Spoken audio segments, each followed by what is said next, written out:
Classic Tales, Level 3, Rapunzel, retold by Rachel Bladen, read by Rick Adamson. Published and copyright Oxford University Press, 2013. A woman sat at her window and looked at the beautiful garden outside. There were lettuces in the garden, and they were fresh and green. "I want to eat those lettuces," said the woman. But the lettuces were in a witch's garden, and the garden had a big wall. The witch was a bad woman, and everyone was afraid of her. Every day, the woman wanted the lettuces more and more. Soon, she couldn't eat anything. She only wanted the lettuces. "I want a lettuce from the witch's garden," she said to her husband. "I'm sorry," the woman's husband said sadly. "You can't have those lettuces." But the woman couldn't eat, and she was thin and tired.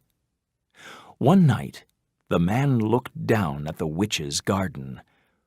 "My wife must have a lettuce," he thought, "or she is going to die."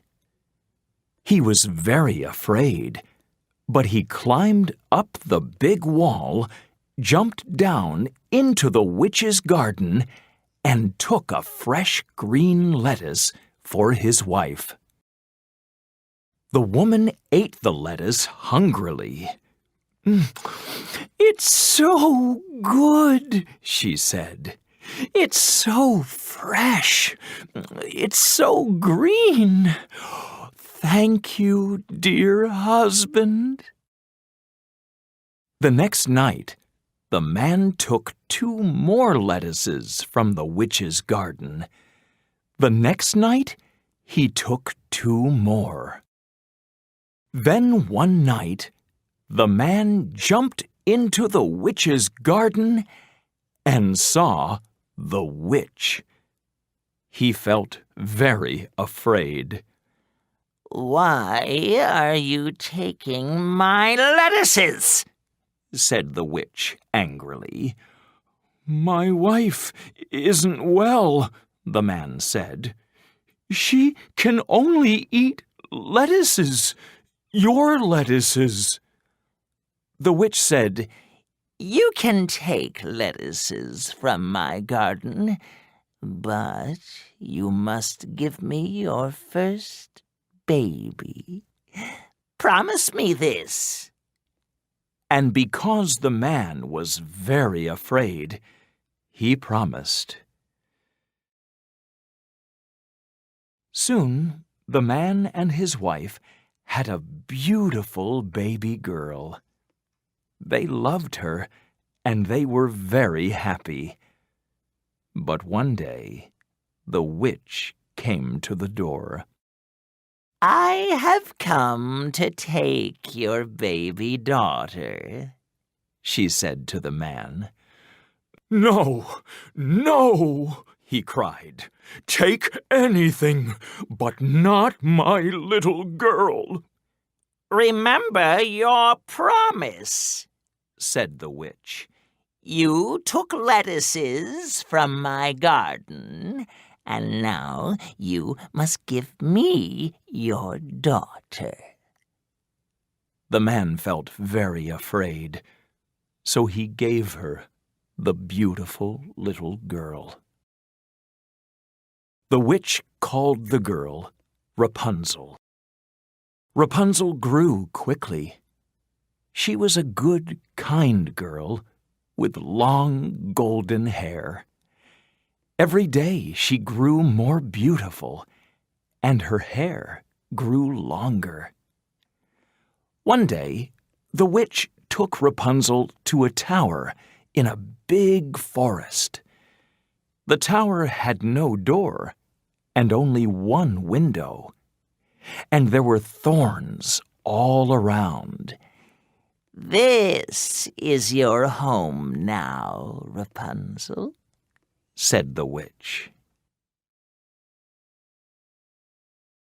So Rapunzel lived in the tower, alone. Every day she painted and sang. And because her voice was so lovely, birds came to listen. They were her only friends. Every night, the witch came to see Rapunzel. She stood near the tower and called, "Rapunzel, Rapunzel, put down your hair so I can climb the golden stair." Then Rapunzel put her long plait of hair out of the window, and the witch climbed up. One day, a prince rode near the forest. He heard beautiful singing and saw the tower. "What a strange tower," he thought. "It has a window, but no door. Who is in that tower? She sings like a beautiful bird."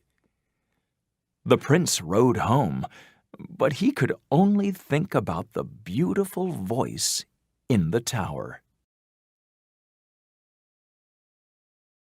The next day, the prince rode back into the forest, and again he heard beautiful singing. He walked around the tower and looked for a door, but there was nothing. The prince sat and listened to Rapunzel's beautiful singing, and he could not leave. Night came, and the witch arrived at the tower and called up, "Rapunzel, Rapunzel, put down your hair so I can climb the golden stair." The prince watched. A beautiful long plait of golden hair came down from the window, and the witch climbed up. Then, soon, the witch climbed back down the plait of golden hair and walked away into the forest. The next day, the prince came back to the tower. He called up, "Rapunzel, Rapunzel, put down your hair so I can climb the golden stair."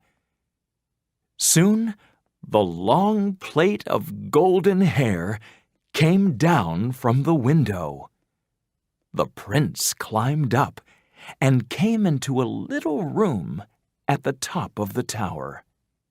And there he saw a beautiful girl with golden hair. "Who are you?" cried Rapunzel, afraid.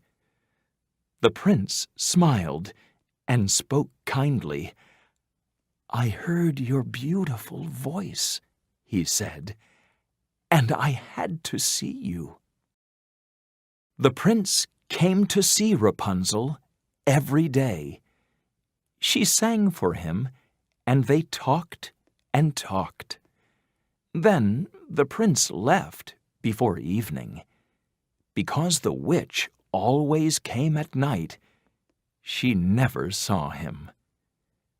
But one day, the prince was late.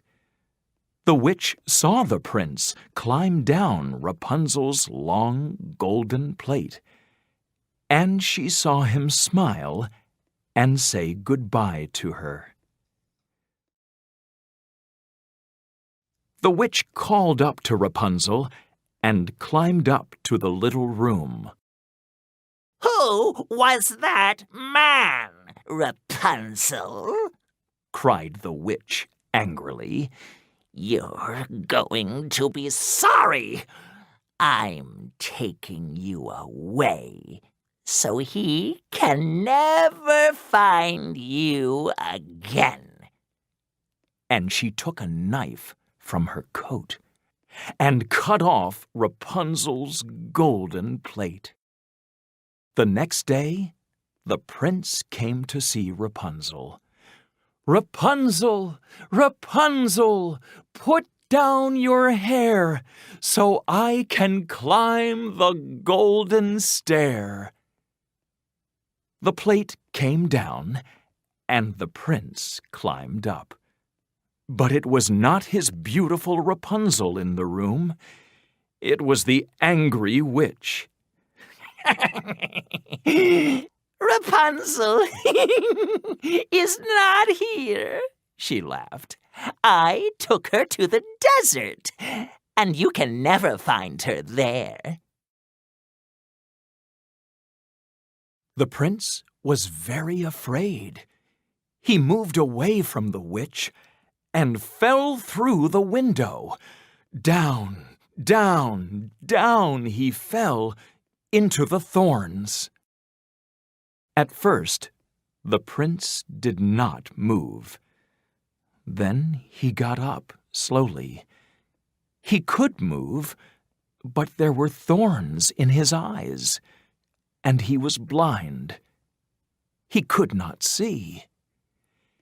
Day after day, the prince walked blindly in the forest. He was tired and hungry, but he wanted only to find Rapunzel. He felt the sun on his eyes, and he walked always towards it, looking for the desert. At last, the prince came to the desert. He was hot and blind and poor, but every day he looked for Rapunzel. Then, one day, the prince heard something. Singing, beautiful singing. He ran, falling, towards it, and suddenly Rapunzel saw him. "Is it you?" she cried. "Is it really you?" Rapunzel saw the prince, so thin and tired, and she cried. But her hot tears fell on his eyes and melted the thorns, and then the prince could see again. And so Rapunzel and the prince went home to the prince's castle, and there they were married.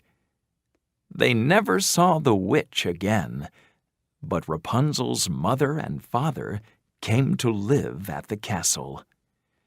Soon, Rapunzel and the prince had 2 children. Every day there was happy singing, and every day Rapunzel's friends, the birds, came to listen.